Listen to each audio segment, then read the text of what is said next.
은혜 받으실 하나님의 말씀 같이 찾아보겠습니다. 창세기 12장 17절 말씀입니다.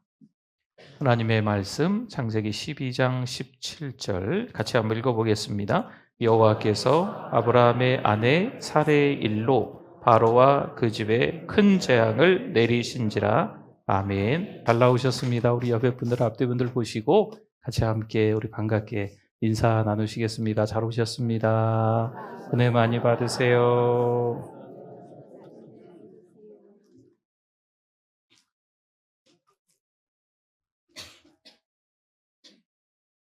네, 잘 나오셨습니다.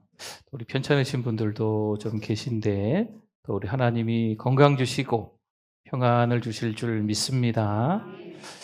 우리 하나님께서 우리 지난주 말씀을 한번 이렇게 떠올려 보면 일생일대에 딱 한 번만 부르시는 하나님이 아니십니다. 때로는 편찮으실 때도 하나님이 부르시고 위기가 찾아왔을 때도 하나님이 부르시고 자녀 문제가 있을 때도 하나님이 부르시고 시시때때로 그 상황과 환경 속에 우리가 사람의 방법을 의지할 수도 있지만 하나님은 그때 우리를 계속 부르시는 거죠. 한 7주 정도 아브라함에 대한 말씀을 같이 지난주부터 나누려고 시작했습니다. 하나님의 부르심이 아브라함에게 있었기 때문에 아브라함이 출발했어요. 출발하고 낯선 땅에 도착하지만 하나님의 그 부르심 때문에 그가 제단을 쌓고 예배를 드리는 삶으로 살아간 줄 믿습니다.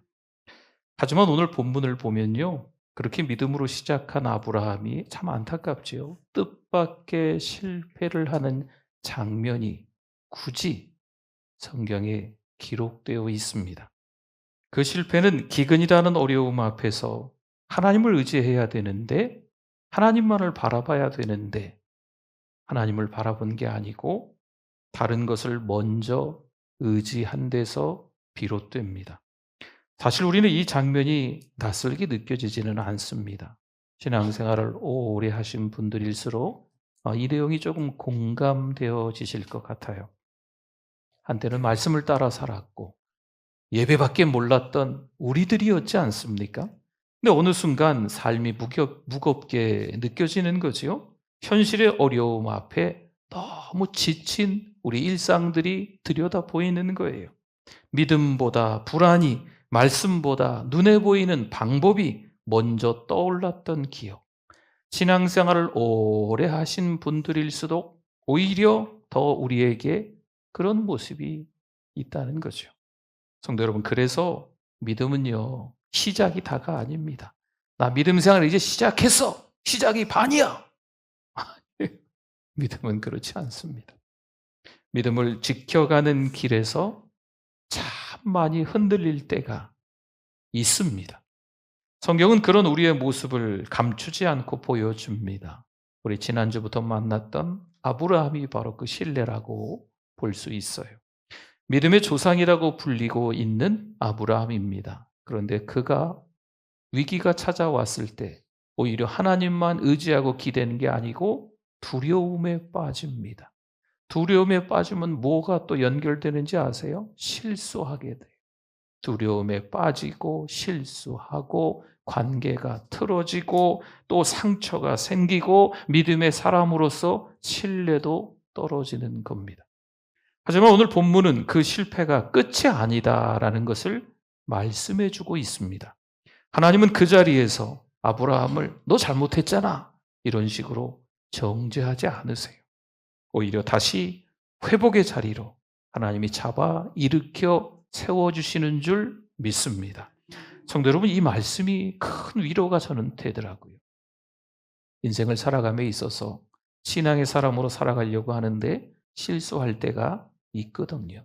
근데 하나님이 우리를 붙잡아 주신다는 거, 여기서 이 하나님의 말씀에서 큰 위로가 됩니다. 때로는요, 신앙생활 하다 보면 오히려 이런 생각이 있을 때가 있어요. 내가 이렇게 교회 나오게 되다니, 내가 이렇게 신앙생활을 잘하게 되다니, 나만큼 신앙생활 잘하는 사람 있겠나? 그런 생각도 가끔 저마다 하실 때가 있습니다. 그런데 그러다가 예기치 못한 위기가 찾아왔을 때 어떻게 될까요? 갑작스럽게 큰 어려움이 찾아왔을 때, 그때 우리가 타협하게 되는 거죠. 때로는 세상을 더 의지하게 되고, 사람을 따라가게 되고, 돈을 따라가게 되는 우리의 모습, 그리고 어느새 거짓을 말하고 있는 우리 모습을 보게 됩니다. 그러니 하나님을 잠시 미뤄두는 거죠. 하나님, 요건 제가 해결할게요.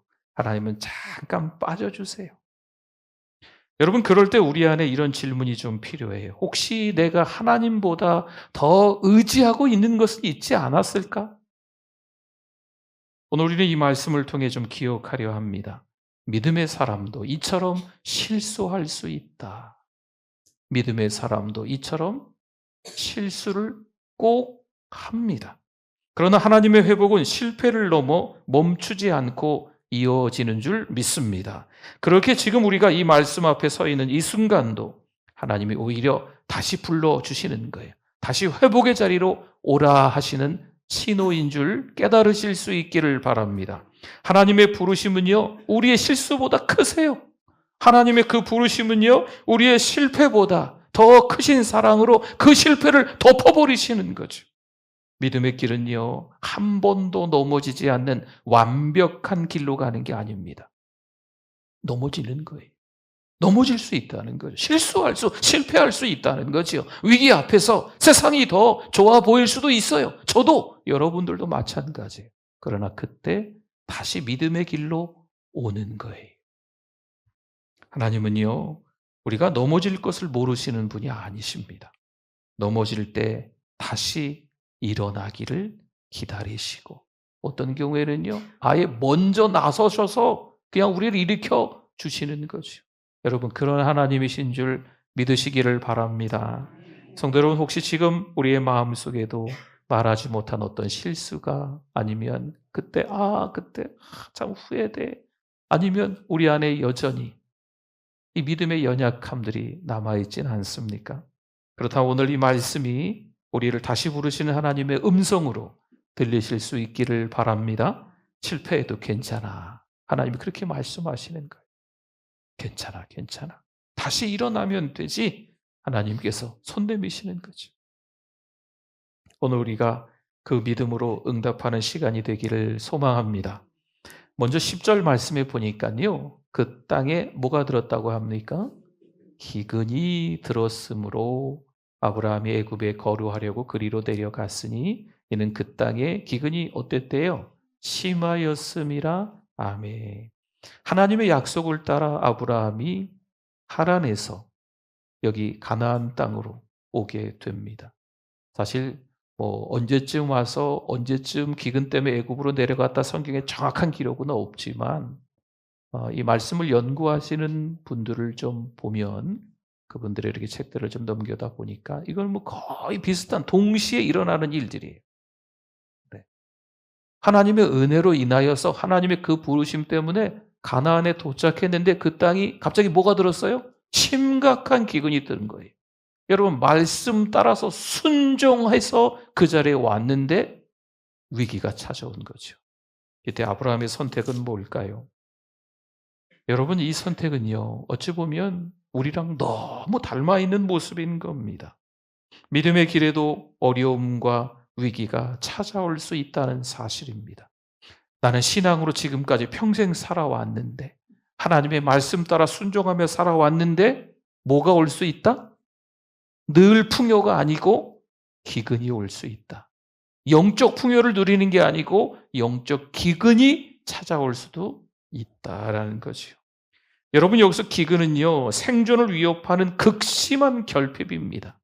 조금 어렵대. 아유, 살다가 어려울 수도 있지. 좀 지나면 괜찮을 거야. 이런 정도의 기근이 아니에요. 다 굶어 죽는 거예요. 그런 아주 심각한, 영적으로 무감각해지고 다 영적 전쟁에서 패배자로 되는 그런 안타까운 결과가 나올 수밖에 없는 거지요. 하나님께 순종했더니 오히려 더 큰 위기가 찾아온 겁니다. 그런데 아브라함은 이 상황에서 하나님의 인도하심을 구하지 않습니다. 구하지 않아요. 성경에 보면 아브라함이 기도했다. 기근이 심해서 하나님 애굽으로 내려갈까요? 기도했다. 이런 내용이 없어요. 그리고 그곳에서 자신을 보호하기 위해 아내 사라를 누이라고까지 속입니다. 11절과 12절에 보니까요. 그가 애굽에 가까이 이르렀을 때에 그의 아내 사라에게, 이제 아내에게 이야기하는 거죠. 내가 알기에는 그대는 아리따운 여인이라. 애굽 사람이 그대를 볼 때 이르기를 이는 그의 아내라 하여 나는 죽이고 그대는 살리리니. 아멘. 두려움이 그의 마음을 꽉 쥐고 있는 지금 현실입니다. 여러분 보세요. 가나안 땅에 도착하고 하나님 말씀에 순종해서 도착했는데 갑작스럽게 극심한 위기가 찾아오고 하나님께 여쭤보지도 않고 남쪽으로 애굽으로 내려가는 거죠. 애굽으로 내려갈 때 여전히 하나님께 기도했다라는 흔적이 성경에 나와 있지 않고 오히려 아내 사례를 여동생이라고 속이는 이런 말도 안 되는 현실이 지금 그에게, 믿음의 조상 아브라함에게 있다는 겁니다. 두려운 거예요. 불안한 거예요. 결국 자신의 안전을 위해 아내를 위험에 맡기는 선택을 하고 맙니다. 성도 여러분, 이것이 바로 믿음이 흔들리는 순간입니다. 누구든지 믿음의 조상 아브라함일지라도, 목사라 할지라도, 신앙생활 다년간 잘했던 그 누구라 할지라도 이런 위기 앞에서 실수하고 실패할 수가 있다는 말씀입니다. 잠언 3장 5절 6절 말씀에 같이 한번 읽어주십시오. 너는 마음을 다하여 여호와를 신뢰하고 내 명철을 의지하지 말라. 너는 범사의 그를 인정하라. 그리하면 내 길을 지도하시리라. 아멘. 이 말씀이 너무 은혜롭잖아요. 근데 아브라함이 그렇게 했을까요? 아니에요. 자기 명철을 의지합니다. 결과가 어떻게 됩니까? 아내를 빼앗기고 이방왕 앞에서 책망받는 부끄러운 신앙인이 됩니다. 우리도 신앙생활을 하다 보면 이런 순간을 만납니다. 갑작스러운 경제적 어려움 앞에서, 때로는 자녀 문제 앞에서, 때로는 육신의 질병 앞에서, 그 위기 앞에서 하나님의 약속보다 현실이 이러면 사람을 의지해야지. 계산기를 두들겨 보니까 하나님을 의지하고 붙드는 것보다 내 방법을 선택하는 게 더 빠르겠구나 라고 너무나 많은 신앙인들이 그 방법을 선택한다는 거죠. 여러분, 믿음은요, 그래서 이런 말을 해요. 단순히 고백이 아니라 반응이다. 내 믿음은 이렇습니다. 나는 어떤 사람입니다. 라고 계속 이야기할 수 있는데 막상 어려운 위기가 찾아왔을 때 그때 보여지는 얼굴이 진짜 신앙의 얼굴이라는 거죠. 성경은요, 믿음의 사람들의 완벽함을 그래서 자랑하지 않습니다. 오히려 그들이 어떻게 흔들리고 있는지 보여주고 있어요. 그리고 그 안에서 하나님께 다시 붙잡힘, 사로잡힘을 받는 그 장면을 성경에서는요, 잘 보여주고 있어요. 그 성경 속에 나와 있는 그 인물들의 모습이 우리 삶 속에서 그대로 보여지기 때문에 그런 거예요. 베드로가 그렇습니다. 무리를 걷다가 바람을 보고 무서워 빠지게 되지요. 여러분, 그때 예수님이 책망하셨을까요? 아니에요. 손을 내미십니다. 마태복음 14장 31절에 보니까 믿음이 작은 자여 왜 의심하였느냐. 예수님이 손잡아 일으켜 주세요. 이처럼 하나님은 흔들리는 자를 정죄하지 않으시고 다시 붙드시는 분인 줄 믿습니다. 그래서 믿음은 완벽한 능력이 아니라 다시 하나님을 향해 돌아가는 방향입니다. 저 사람 참 완벽한 신자야. 여러분, 그럴 사람이 있을까요? 우리가 하나님의 사랑으로 좋게 봐주고 칭찬하는 거죠. 그러면 더 좋아 보이는 거예요. 더 사랑스러워 보이는 거죠. 그런데 삐딱하게 아유, 저 사람은 왜 저런지 몰라. 여러분, 그렇게 보기 시작하면 누구나 다 안 좋은 모습들이 더 확대돼서 크게 보일 수 있다는 거죠. 사랑하는 성도 여러분, 누구나 실수는 합니다. 특별히 믿음의 사람도 실패할 수 있습니다. 하나님의 사랑으로 보듬어 주실 수 있기를 소망합니다. 성도 여러분, 혹시 지금도 믿음으로 시작한 길 위에서 내 판단과 불안에 끌려 다른 길을 택하고 있지는 않습니까? 어찌어찌해서 오늘 교회는 나왔는데 더 이상 신앙으로 살아가려 하는 마음이 사라졌습니까? 그래도 교회는 열심히 나오는 듯 보이지만 한 주 동안 살아감에 있어서 하나님과 전혀 상관없는 삶으로 살아가고 있는 것은 아닙니까? 문제는 위기가 아니에요. 그때 누구를 의지하느냐, 이게 중요한 겁니다. 누구나 다 세상 한복판에서, 세상 문화의 한복판에서 압도되어 세상 사람처럼 살아갈 수밖에 없는 현실일 수도 있지만, 그때 누구를 의지하느냐, 누구 의지해야 될까요? 하나님을 의지하는 분이 진짜 신앙인이라는 거죠. 오늘 말씀을 통해서 우리의 시선을 다시 하나님께 돌리실 수 있기를 소망합니다. 16절 말씀에 한번 볼까요? 이에 바로가 그로 말미암아 아브라함을 후대함으로 아브라함이 양과 소와 노비와 암수 나귀와 낙타를 얻었더라. 아멘.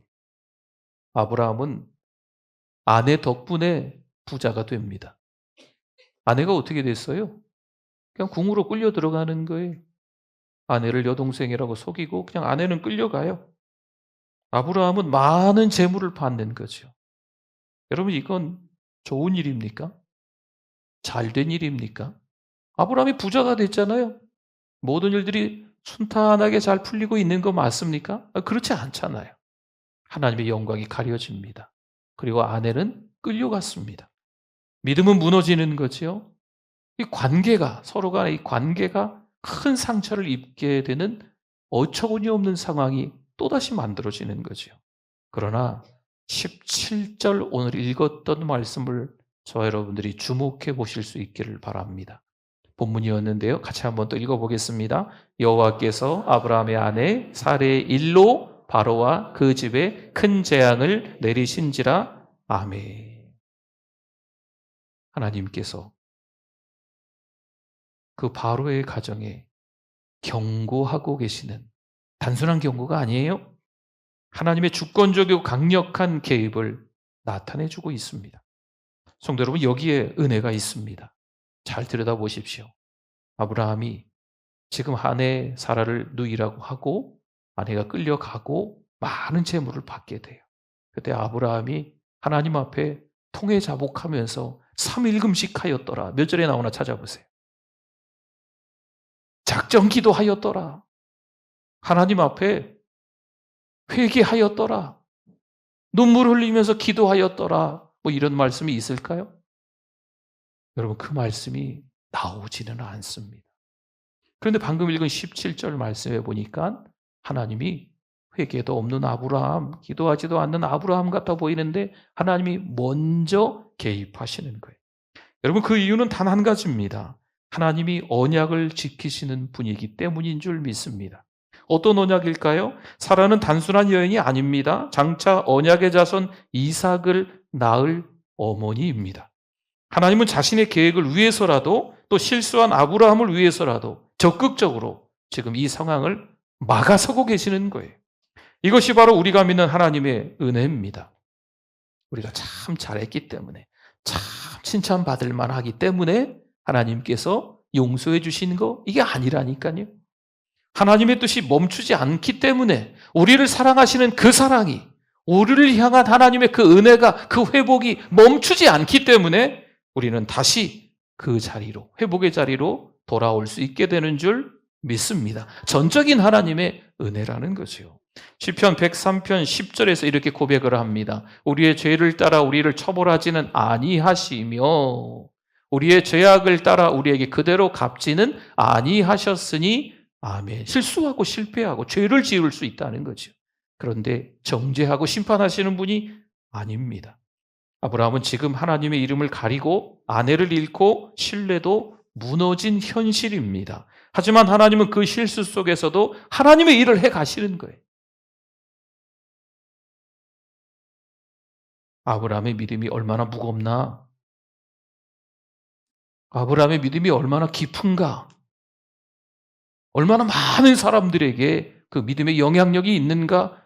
이런 거를 저울에 달아보시는 게 아니십니다. 오히려 하나님은 하나님의 일을 하시는 거예요. 바로를 깨우치시고 사라를 돌려보내게 하십니다. 성도 여러분, 우리가 신앙의 여정에서 넘어질 수 있습니다. 그러나 하나님은 그 자리에 넘어진 채로 놔두지 않으시고 회복할 수 있는 길을 여시는 분인 줄 믿습니다. 혹시 지금 아이고 난 이제 다시 시작할 수 없을 것 같아요. 이제 틀렸어요. 신앙으로 살기는 틀렸어요. 너무 많은 죄를 져서 너무 큰 실수를 해서 더 이상 하나님이 용서해 주실 것 같지 않아요. 혹시 이렇게 느끼시는 분이 계시다면 오늘 이 하나님의 말씀이 분명하게 우리의 귀에, 우리의 이 마음에 잘 들리실 수 있기를 소망합니다. 하나님은 먼저 개입하시고 넘어진 우리를 다시 일으켜 회복으로 이끄시는 분인 줄 믿습니다. 아브라함은 이방 왕 바로 앞에서 물론 책망을 받습니다. 믿음의 사람이 하나님의 이름을 드러내야 할 자가 오히려 세상 사람에게 양심과 도덕을 지적당하는 모습이에요. 그 모습이 18절과 19절에 나오거든요. 바로가 아브라함을 불러서 이르되 내가 어찌하여 나에게 이렇게 행하였느냐? 내가 어찌하여 그를 내 아내라고 내게 말하지 아니하였느냐? 내가 어찌 그를 누이라 하여 내가 그를 데려다가 아내를 삼게 하였느냐? 내 아내가 여기 있으니 이제 데려가라 하고. 아멘. 바로는 아브라함을 질책하고 사라를 돌려보냅니다. 그리고 아브라함은 애굽을 떠나 다시 가나안으로 돌아옵니다. 여러분 이 장면을 한번 떠올려 보십시오. 어느 날 하나님의 부르심을 듣고 하란에서 지금 가나안에 도착한 아브라함. 그리고 도착을 했는데 도착하면 하나님이 다 주실 줄 알았는데 갑자기 아무것도 없는 거죠. 극심한 기근 가운데 죽을 수밖에 없는 현실. 그러니 어떻게 해요? 하나님께 여쭤보지도 않고 남쪽으로 애굽으로 피신을 가는 거죠. 가서도 역시 하나님을 의지한 흔적이 보이지 않습니다. 하나님의 사람인데 믿음의 조상인데 이 실패가 계속 이어지는 모습이에요. 그러나 하나님은 끝까지 그를 놓지 않으시고 정죄하지 않으시고 다시 하나님이 보내셨던 그 가나안으로 끌어올리시는 거죠. 여러분 이게 하나님이 우리를 사랑하시는 이유인 줄 믿습니다. 하나님의 은혜이기 때문에 그렇게 만드시는 거예요. 어느 정도 믿음이 자랐으니까 어느 정도 자랐으니까 내가 사랑해 줄게 이게 아닙니다. 내 마음에 흡족하게 신앙으로 살았으니까 내가 큰 풍요를 너에게 부어줄게. 하나님이 그런 하나님이 아니세요. 하나님은 그런 거 따지지 않으시는 거예요. 하나님은 그냥 우리 사랑하신대요. 어떻게 사랑하세요? 아들 예수 그리스도를 십자가에서 죽이시기까지 우리를 사랑하시는 줄 믿습니다. 다함없는 사랑이죠. 예수님을, 외아들을, 독생자를 그렇게 죽이시면서까지 우리를 사랑하셨는데 우리에게 뭔들 못 주시겠냐는 거죠. 여러분 그 하나님의 사랑을 기억하실 수 있기를 바랍니다. 13장의 시작을 보면요. 아브라함은 가나안으로 돌아온 후 다시 제단을 쌓고 여호와의 이름을 부릅니다. 아브라함이 잘해서 그럴까요? 아니에요. 가는 곳곳에서 제단을 쌓고 하나님의 이름을 부른 아브라함처럼 보이지만 사실 하나님이 그런 은혜를 만들어 가시는 거예요. 그럴 수밖에 없게끔 하나님의 은혜구나. 내가 딴 데 쳐다봤는데 내 언어 행실이 하나님의 자녀답지 않은데 자꾸 하나님이 부르시는 거죠. 하나님의 이 부르심 때문에 또 제단을 쌓고 하나님의 이름을 불러가는 이 아브라함의 모습인 겁니다. 성도 여러분 실패한 자리에서 가장 먼저 해야 될 일은요. 돌아가는 겁니다. 누가복음 15장에 나오는 탕자처럼 우리도 어떻게 해야 된다고요? 돌아와야 돼요. 누가복음 15장 17절 18절 말씀에 우리 노란 부분만 한번 볼게요. 이에 스스로 돌이켜 지금 탕자지요. 18절에 뭐라고 합니까? 내가 일어나 아버지께 가서 아멘. 돌아오는 게 잘한 거예요. 우리 누가복음 15장에 이 둘째 아들 탕자를 보면 잘한 건 이거 딱 한 가지밖에 없다니까요. 뭐라고요? 돌아온 거. 아버지의 둘째 아들로 있을 때도 타국에 갔을 때도 잘한 게 없어요. 눈을 씻고 찾아봐도 없어요. 근데 잘한 건 딱 하나. 아버지의 품으로 돌아온 거. 이게 잘한 거예요. 우리는 때로는 실수하고 하나님 없이 뭔가 해보려 할 때가 있습니다. 아니, 많습니다. 하지만 진짜 회복은 하나님이 처음 우리를 부르셨던 그 자리, 아버지의 품, 하나님의 그 품으로 돌아오는 것인 줄 믿습니다.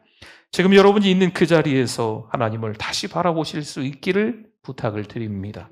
믿음이 무너졌다고 느꼈던 그 자리. 오래전 그 언젠가는 잘 모르겠지만 누군가에게 받은 신앙생활하면서 받은 그 상처, 그 균열 때문에 여전히 하나님 더 가까이 갈 수 없는 그 마음. 그게 있으시더라고요. 속상하고 지쳐서 포기하고 싶은 그 순간 하나님은 여전히 말씀하십니다. 돌아와라. 더 가까이. 누구 가까이? 하나님 가까이. 더 하나님 가까이 돌아오라고 하시는 말씀인 줄 믿습니다. 로마서 11장 29절의 선언인데요. 하나님의 은사와 부르심에는 뭐가 없어요? 하나님이 우리를 부르신 거에는 하나님이 후회하셨다라는 말씀이 있는 게 아닙니다. 후회하심이 없느니라. 그렇습니다. 하나님은 우리를 다시 부르십니다. 여러분, 우리가 실패하고 실수할 때가 있어요. 저를 포함해서 우리 모두가 그렇습니다. 근데 그분의 부르심과 은혜가 더 크기 때문에 제가 여기 강단에 지금 서 있는 거고요. 그리고 여러분들이 예배자로 오늘 교회에 와 계신 거예요. 성도 여러분, 오늘 우리는 아브라함의 이야기를 통해서 중요한 진리를 다시금 깨닫습니다. 믿음의 사람도 흔들릴 수 있다. 믿음의 사람도 실수하고 실패한다. 그러나 하나님은 그 실수 속에서도 우리를 위해서 그 사랑은 멈추지 않으시고 하나님은 일하시며 회복의 길로 우리를 다시 부르시는, 초청하는 분이신 줄 믿습니다. 아브라함은 두려워서 자기 방식대로 행동합니다. 하지만 하나님은 그를 포기하셨을까요? 포기하지 않으십니다. 여전히 오늘을 살아가는 우리도 아브라함의 그 모습이 성경에 기록되어 있거든요. 그런데도 우리는 뭐라고 아브라함을 불러요? 믿음의 조상이라고 부릅니다. 오늘 이 말씀이 우리에게도 들려오는 하나님의 따뜻한 초대가 되실 수 있기를 소망합니다. 혹시 아직도 마음속에 그때 그 실수 때문에 신앙의 걸음이 멈춰선 분이 계십니까? 혹시 그 언젠가 받은 그 상처가 회복되지 않아서 내 믿음이 딱 멈추어 있는, 정체되어 있는, 답보 상태에 빠져 있는 우리의 신앙, 그 모습 혹시 아니십니까? 기억하십시오. 하나님은 실수한 우리를 정죄하지 않으시고 다시 불러 회복시켜 주시는 분인 줄 믿습니다. 오늘 어버이 주일입니다. 우리의 가정 안에서도 회복을 원하시죠. 부모님과의 관계가 회복되시기를 바랍니다. 자녀와의 관계가 회복되시기를 바랍니다. 오늘 벌써 이제 어버이날은 이제 며칠 지나긴 했지만 주일로 어버이 주일을 지키는데 혹시나 전화를 못 하셨다면 전화라도 방문하실 수 있다면 방문이라도 또 해보셔서 한마디 말이라도 건네보시고 또 사랑한다고 또 순종하지 못한 부분이 있었다면 또 순종할 수 있는 기회도 되실 수 있기를, 그래서 은혜의 한날이 되실 수 있기를 바랍니다. 감사의 말 한마디, 마음을 여는 작은 순종이 하나님께서 기뻐하시는 회복의 시작이 될 수 있습니다. 다시 돌아오세요. 그 자리가 회복의 시작입니다. 다시 하나님 앞에 예배드릴 수 있기 바랍니다. 그곳에 하나님의 은혜가 흐릅니다. 다시 믿음으로 걷기를 바랍니다. 외롭지 않습니다. 홀로 걷게 하나님이 내버려 두지 않으세요. 누가 함께 해주실까요? 하나님이. 위기의 순간이 찾아왔을 때, 자녀 문제 앞에서, 질병 앞에서 하나님 외롭게 홀로 우리가 두려움과 불안에 떨게 만들지 않으세요. 누가 함께 해주신다고요? 하나님이 함께 해주시는 줄 믿습니다. 이번 주에 큰 수술을 하는 우리 권사님 한 분, 또 권사님 한 분이 계십니다. 하나님께서 회복시켜 주실 줄 믿습니다. 불안해하지 마십시오. 두려워하지 마십시오. 누가 함께 하신다고요? 하나님이 하나님이었던 우리 권사님과 함께 하셔서 우리들과도 함께 하셔서 건강 주실 줄 믿습니다. 오늘 이 말씀을 마음에 잘 품으십시오. 실수는 끝이 아니라 다시 시작하라. 하나님의 부르심입니다. 말씀 앞에서 소망으로 한 주간 살아가시기를 바랍니다. 아멘. 오늘 말씀 기억하면서 우리 주여 한번 부르시고 기도합니다. 주여, 하나님 아버지 감사합니다. 하나님만 바라보길 원합니다. 하나님의 은혜로 살아가길 원합니다. 넘어졌지만 일어나게 해주시옵소서. 상처받았지만 주님의 회복하심을 경험하고 다시 신앙으로 승리하게 하여 주시옵소서. 사람을 믿는 게 아니고 사랑하게 해주시고 하나님을 믿고 바라보고 기쁨으로 승리함으로 살아갈 수 있게 해주실 줄 믿습니다. 하나님 아버지 은혜를 감사합니다. 오늘도 하나님의 은혜를 경험케 하시니 감사합니다. 우리를 너무 많이 사랑하셔서 아들 예수님을 보내주셔서 감사합니다. 그 은혜 때문에 살아가는 우리들 되게 하여 주시옵소서. 예수님의 이름으로 기도드립니다. 아멘.